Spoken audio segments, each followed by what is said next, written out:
Oula. Hola. Hola. Merci pour le bien. Ouais. Euh, Quoi? vous faites l'art. Ouais. Pourquoi? Pourquoi vous faites de l'art? Wow. Ouais, je pense pas. Bah, pourquoi pas? Oui, oui. Parce que je sais rien faire d'autre. Pourquoi vous ne faites pas de la science et de l'étude sociale? On peut répondre séparément. Bah, vas-y, vas-y. Bah, j'ai envie de dire que c'est parce que c'est une passion, d'abord. Et qu'il y a un moment où il a fallu se décider, soit je continue ma passion à fond, et du coup je choisis de faire ça professionnellement, soit je fais autre chose, un travail classique, et du coup ma passion, bah, je peux pas la vivre comme j'aimerais bien la vivre. Donc il y a un moment donné où j'ai décidé de vivre de ma passion. C'est pas facile. D'accord. Votre passion. Je sais pas si ça répond à la question. Oui, oui. Et ouais, moi c'est un petit peu pareil, hein. J'ai décidé de vivre de ce que j'aime faire. Et moi personnellement, quand j'ai passé mon bac, je me suis orienté dans des études scientifiques en biologie. Et donc j'avais ça en tête en sortant du bac. Je pensais que j'allais être dans le monde scientifique. Mais j'avais un intérêt aussi, peut-être pas pour l'art au sens très large, mais pour l'image. Tout ce qui est dessin, peinture, vidéo, tout ce qui est captation d'image. J'avais cet intérêt-là aussi, avec la science. J'avais pas trop le Oui. Et à un moment donné, j'ai bifurqué, j'ai fait des études d'art. Donc je fais une école d'art où j'ai appris à utiliser tous ces outils, la photo. Et aujourd'hui, je sais toujours pas vraiment ce que je veux en faire, à part que j'ai besoin d'en faire par passion, quoi. Oui. Ça m'intéresse toujours de faire des images, de les traiter, de les montrer, de les diffuser. D'accord. Et du coup, dans le contexte de ce qu'on a fait, c'est un moyen de le faire. D'accord. Quelle était la motivation pour partir de la France à d'autres pays? Ben, Pourquoi dans le cadre de la création artistique, Oui, oui. vraiment, je pense que peut-être on peut reprendre le fait quand on s'est rencontrés, on a eu envie d'abord de travailler ensemble, parce que enfin, je fais plutôt des choses plutôt autour du son, c'est moi autour de l'image, on se disait que ça pouvait être complémentaire, on avait des envies communes. Et puis très vite est venue l'idée de partir en voyage, et je pense qu'on s'est tous les deux dit que c'était l'occasion de changer d'air, de trouver de l'inspiration, de faire autre chose, enfin, de faire certainement plus de choses de manière plus spontanée et vivante que si on était resté dans la ville, on connaît bien, on a des habitudes. On avait besoin de prendre l'air, je pense. Disons que dans la création, on a besoin d'être surpris, Voilà. d'être étonné, d'être stimulé. Ah bon. Et quand tu restes dans le même endroit pendant longtemps, tu t'installes dans une routine. La vie de tous les jours est là, elle est posée. Et quand tu bouges, et bah, tout le temps, tu regardes à droite, à gauche, t'entends ci, t'entends ça, t'es tout le temps surpris. Et je pense que, moi c'est aussi pour ça que je me suis dit, le voyage pour créer, c'est super, quoi. C'est l'idéal en fait. Ah oui, pour l'inspiration, Ouais, pour la création. et puis pour connaître le monde, parce que je pense qu'un artiste aujourd'hui doit parler du monde tel qu'il le voit, mais s'il regarde le monde à travers la télévision et à travers Internet, il va parler de la télévision et d'Internet, il va pas parler du monde. Et je pense que c'est une polémique, Ça se discute, mais je pense que les artistes aujourd'hui doivent se déplacer, bouger, aller voir ce qui se passe là, ce qui se passe là, ce qui se passe là. D'accord. C'est mon point de vue.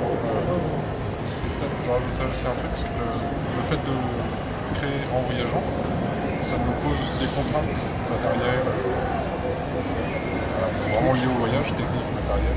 On va pas plus de 30 kg de bagages, par exemple. Donc on a un minimum d'outils, on a dû les choisir, on a dû choisir entre des modèles des fois plus légers. Vraiment la contrainte de poids, c'est le principal. Et puis des contraintes de temps aussi, parce quand on se pose quelque part, il faut si on est dans un endroit isolé, il faut qu'on ait à boire et à manger pour tenir longtemps quelque part pour réaliser quelque chose. Donc il y a beaucoup de contraintes qu'on n'aurait pas si on était dans un atelier en ville. Enfin, on aurait d'autres contraintes, mais sans doute beaucoup moins que dans le voyage. Et je pense que ces contraintes-là, elles sont aussi source de création, pas d'inspiration, mais de motivation et je sais pas comment dire ça. Elles sont motivantes. On a des contraintes, donc on n'est pas dispersé à se dire on pourrait faire plein de trucs. Non, on peut faire des choses dans ces contraintes-là et se concentrer dessus, ça aide à les faire, pas juste à y penser. Oui, d'accord. Et pourquoi le Maroc et les musiques? Le choix des pays, ça c'est pas vraiment pour des raisons artistiques directement. On a dit qu'on allait faire le tour du monde, donc il fallait tracer une ligne autour du monde qui passe par les pays. On a choisi, sans vraiment choisir un sens, on est parti vers l'ouest. Et on a fait l'itinéraire beaucoup en fonction du relief. On évite l'Himalaya par exemple. Cordillère des Andes. Du relief et de la géographie des lieux aussi. On évite la forêt amazonienne, on évite les calottes glaciaires. Ouais. Relief, climat, géopolitique. Et géopolitique. Voilà. On évite les pays instables où on pourrait avoir des problèmes, ou même si on pourrait y passer. Vu qu'on a du matériel avec nous, tout ça, dans des pays qui sont un peu instables, on pourrait avoir des ennuis quand on prend des journalistes, des explorateurs, quand on est juste des artistes. Ça serait difficile à expliquer. Donc en gros, on ne cherche pas les complications. On choisit des pays où c'est simple. Et après, on n'a pas décidé vraiment. L'application Ouais, voilà. On a tracé un itinéraire parce qu'il fallait aussi préparer le voyage et le présenter à des partenaires, tout ça. Mais il peut changer. L'itinéraire, on part pour 3 ans, donc il a déjà un peu changé, on l'a adapté. Tout est possible en fait. Ah oui, d'accord. Quel est le but Le but du voyage et du projet. Il y a un but, un méta. L'objectif. L'objectif. Il y en a plusieurs. Ouais, il y a plusieurs objectifs. Ouais. Je vais te dire déjà, le voyage c'est un projet de vie, c'est quelque chose que moi je fais pour moi. Je pense que le part c'est pareil. Ah, ouais. C'est réaliser un rêve personnel qu'on avait tous les deux depuis longtemps, Ah, d'accord. de faire un grand voyage. Ok, bien. Donc il y a cette dimension très personnelle, Oui. réaliser quelque chose. C'est aussi de faire de la création, de créer sur la route, enfin de créer tout en étant mobile, nomade, et d'essayer d'interroger cette notion d'atelier mobile en vélo, sans énergie, tout ça. Ah, d'accord. C'est aussi, quand on va rentrer en France, on va avoir besoin de travailler. Et moi je pense sur ce voyage-là de 3 ans et cette expérience un peu folle, parce que c'est assez fou, pour m'aider à trouver des gens avec qui travailler et continuer à faire ce que j'aime en France. il faut se faire remarquer un petit peu, ça c'est une façon de se faire remarquer. Ouais, j'ajouterais aussi que tous les deux, on a envie d'être, entre guillemets, de se présenter comme artiste, chercheur. Pas seulement artiste. Notre projet, c'est aussi ça. C'est de faire de la création artistique sur la route et de rencontrer des artistes. Mais c'est aussi de faire de la recherche, pas scientifique, mais de la recherche entre journalistique et scientifique et artistique. De faire une enquête sur. On a un thème qui est le système D, l'open source, le travail collaboratif, enfin tout ce qu'on appelle aujourd'hui le livre, beaucoup de choses. C'est un peu le fil rouge de notre voyage, et c'est l'occasion de rencontrer des gens et de faire vraiment, là pour le coup, pas de la création artistique, mais du documentaire, pour témoigner de ce qu'on voit dans le monde et pour le partager avec tous les gens que ça peut intéresser. Donc il y a quand même cet objectif aussi vraiment de partage de ce qu'on vit dans le voyage, ce qu'on vit sur ce thème de recherche au niveau de la création, puis vraiment au niveau du voyage, des rencontres, que ce soit pas juste pour nous, mais que ce soit quelque chose qu'on partage. Et pour ça, concrètement, on a un site internet sur lequel on diffuse vraiment tout ce qu'on fait par le maximum. Et ça, c'est un des objectifs du voyage, de le faire vivre entre guillemets avec d'autres gens qui sont chez eux. Il y a plusieurs dimensions. Une dimension personnelle, une dimension professionnelle, parce qu'on a envie de fonctionner. Enfin, c'est un moyen pour booster un peu notre carrière. Ouais, c'est un moyen qu'on se donne pour faire des choses et pour avoir des choses à montrer au retour et pour pouvoir faire des choses derrière.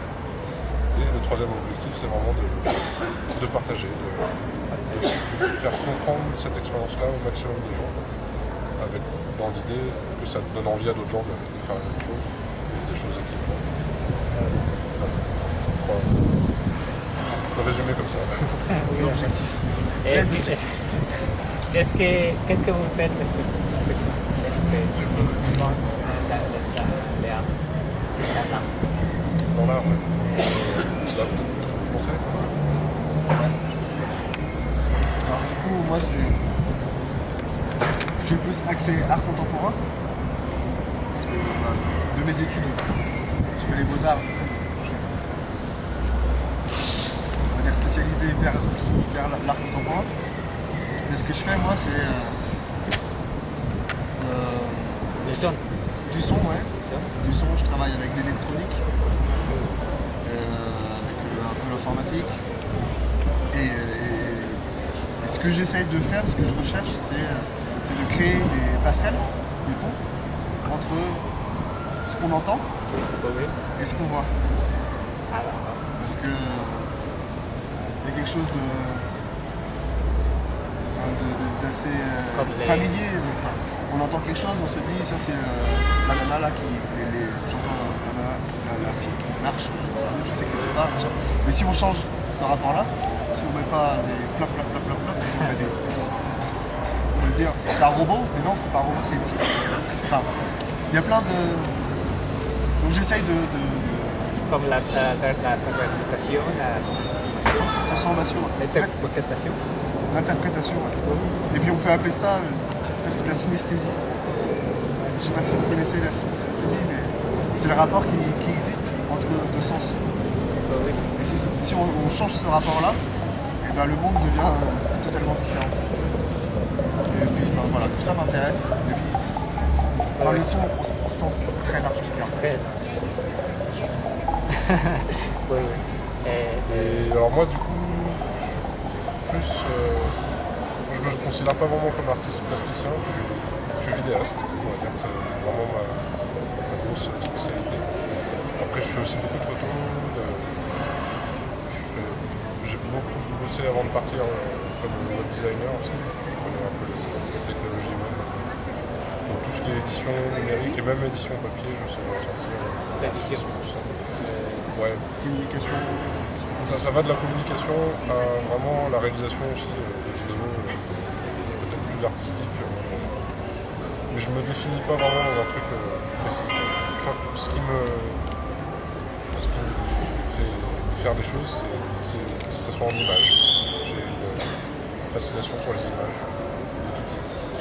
La peinture, des plus anciennes, des plus modernes. Avec la Caméra? Ouais, bien sûr.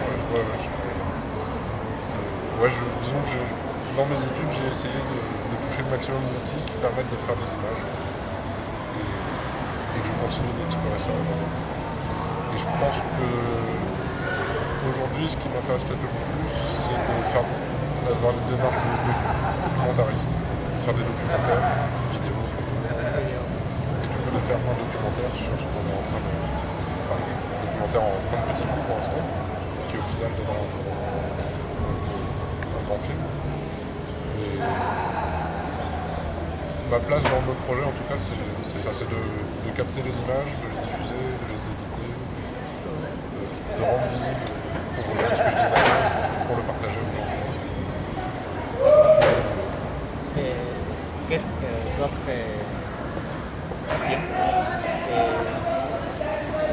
pour vous, quelle est l'importance de l'art dans la société? Des questions très difficiles, très difficiles. Il faut faire de la philosophie, attends. Oui. Mais c'est des questions super intéressantes. Quelle est l'importance de l'art dans la société? Vas-y, Bart. Particulièrement de l'art. De l'art qu'on fait, ouais. Oui. Alors pour répondre généralement, pour moi l'art dans la société c'est une chose capitale. Si ça disparaît, c'est la fin de la société. C'est vital pour une société d'avoir de la création artistique. Après, en ce qui concerne moi, ce que je fais, c'est-à-dire tout ce qui concerne les images et tout ça,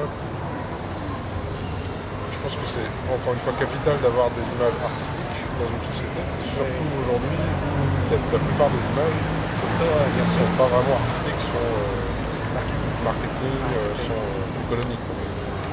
Et répondent à des critères très enfin, comme de tout temps, il y a toujours eu des canons, des critères, mais aujourd'hui on est dans une profusion d'images, que ce soit l'affichage, les écrans de télé, de cinéma, puis tous les petits écrans qu'on a maintenant dans nos poches. On est submergé d'images et je pense que la création artistique dans le domaine de l'image, aujourd'hui, elle est vraiment nécessaire pour interroger justement tout ce qu'on consomme comme image inconsciemment dès qu'on est dans une ville, surtout dans la ville, chez soi. Donc je pense qu'il y a des très très gros enjeux de société qui se cachent derrière tout ça et c'est primordial.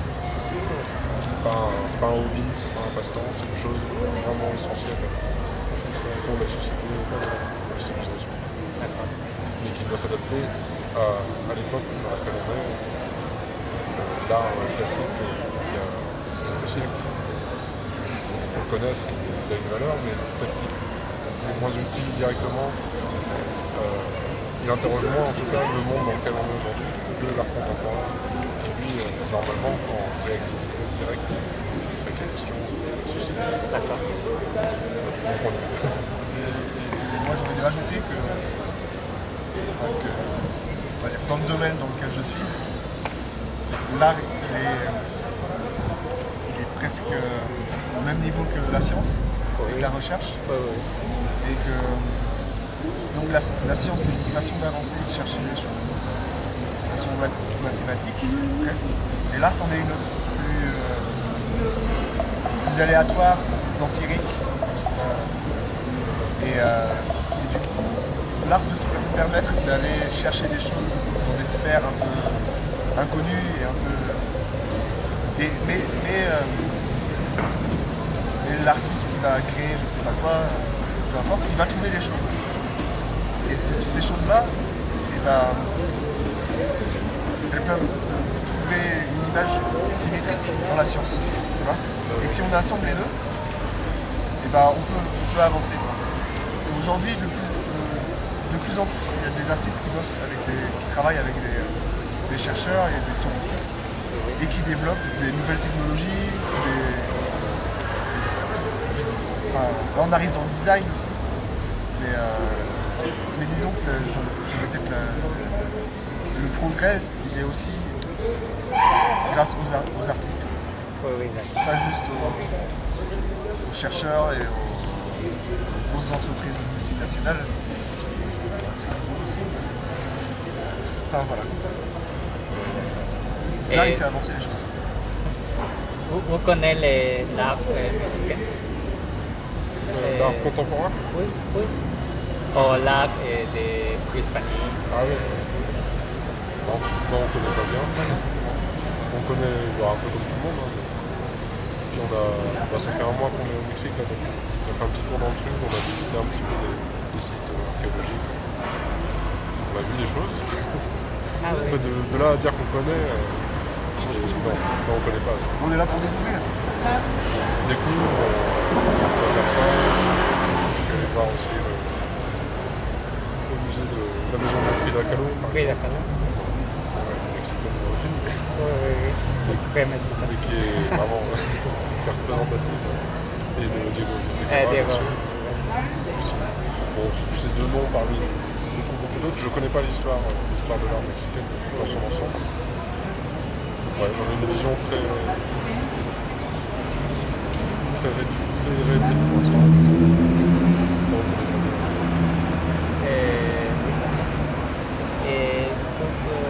Vous pouvez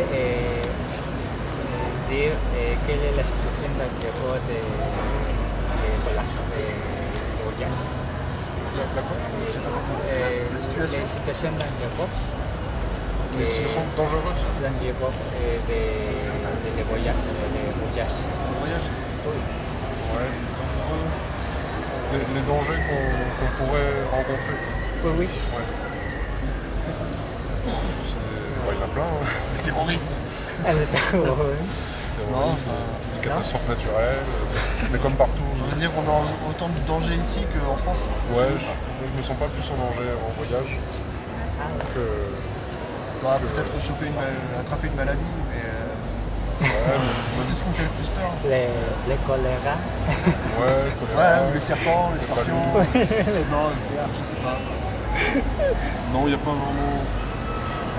Voyager au XXIe siècle, c'est pas la même chose qu'il y a quelques siècles. Là, on est. Si, le danger, je pense que le principal danger, il est humain, mais on évite dans les zones où il y a des problèmes de terrorisme. Terrorisme, oui. Ouais, faire du terrorisme, d'autres choses. Les humains, je pense que c'est le plus dangereux. Ah oui, d'accord. Mais on fait en sorte de ne pas aller dans les endroits où les humains sont pas très accueillants.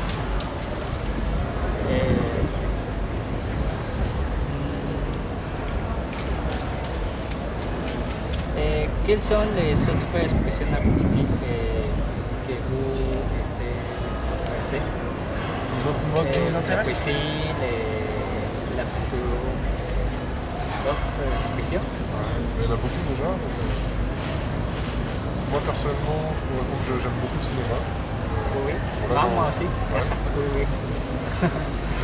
Depuis qu'on est parti, j'en regarde plus beaucoup. Je pense que quand je reviendrai, c'est quelque chose que j'aurai beaucoup de plaisir à retrouver. Et de regarder des films régulièrement. Quel est votre préféré? Cinéaste? Mon cinéaste préféré? Préféré. Je sais pas si j'en ai un préféré. Moi, je cite souvent Costa Rica. Costa Rica. J'aime beaucoup. La France. Chaleur Chablan, Isolado. Moi aussi. Je pense que c'est un cinéaste qui est à cheval entre plein d'autres que j'aime beaucoup, mais qui lui Et tout le monde. syncrétise un peu tout. Oui, oui. Et voilà. Je le cite facilement parce qu'il est connu et que vraiment je l'aime beaucoup. Ouais. Parce qu'il est... Mais je pourrais en citer plein d'autres. Il y a plein d'autres qui m'inspirent aussi. Ouais, moi, j'ai envie de dire que vu que l'art contemporain ça m'intéresse beaucoup. Et dans l'art contemporain il y a toutes les disciplines. Ça va de la musique à la danse à la peinture en passant par la vidéo. Mais bon, j'aime beaucoup la musique. J'aime beaucoup ouais. Merci. Hein Merci. Ouais, Merci. de rien. Oui, oui. Merci beaucoup aussi.